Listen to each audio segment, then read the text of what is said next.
এই কংগ্ৰেছ দলৰ কোনো লিগেচি মহাত্মা গান্ধীৰ দিনৰ লিগেচি তৰুণ গগৈ দিনৰ লিগেচিও কংগ্ৰেছত ধৰি ৰাখিব পৰা নাই। এই কংগ্ৰেছ দল এনেকে ধ্বংস হ'ব।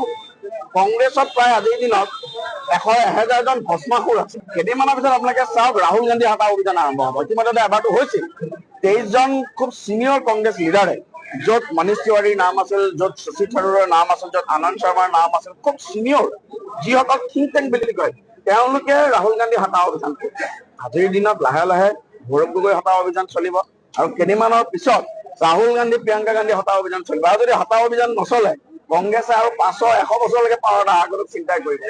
গতিকে এতিয়া জুবেৰ আনমৰ নেতৃত্বত কংগ্ৰেছত যিটো এটা চিণ্ডিকেট চলিছে, কংগ্ৰেছৰ যিটো এটা লবি হৈছে, সেই লবি এটা গৌৰৱ গগৈৰ পিছত সক্ৰিয় হৈছে। চ' টেষ্টটো কংগ্ৰেছৰ মানে বালিলে মানে হেৰি দেখৰ বুমেৰাং কংগ্ৰেছৰ যিটো সংখ্যালঘু ৰাজনীতি আছিল বা আটাইতকৈ ডাঙৰ কথা, গৌৰৱ গগৈ কেতিয়াও মাটিৰ লগত থাকি ৰাজনীতি কৰা নাই। গৌৰৱ গগৈৰ সৈতে মাটিৰ গোন্ধ নোলোৱাকে ৰাজনীতি কৰা মানুহ। শীত-তাপ নিয়ন্ত্ৰিত বহি পেলাই খুব ভাল ইংলিছ কয়, কেইটামান হেৰি দিলে লগে লগে আমাৰ কিছুমান মানুহে কৈ দিলে গৌৰৱ গগৈৰ হেৰি, কিন্তু গৌৰৱ গগৈ আচল তেজ যোৰহাটৰ ৰাইজে গম পাইছে। গৌৰৱ গগৈ আচল তেজ এতিয়া কংগ্ৰেছৰ ৰাইজেও গম পাইছে। গৌৰৱ গগৈৰ হটা অভিযান আৰম্ভ হৈছে আৰু এইবোৰ তেওঁলোকৰ দলৰ অন্তৰ্কণ্ডল।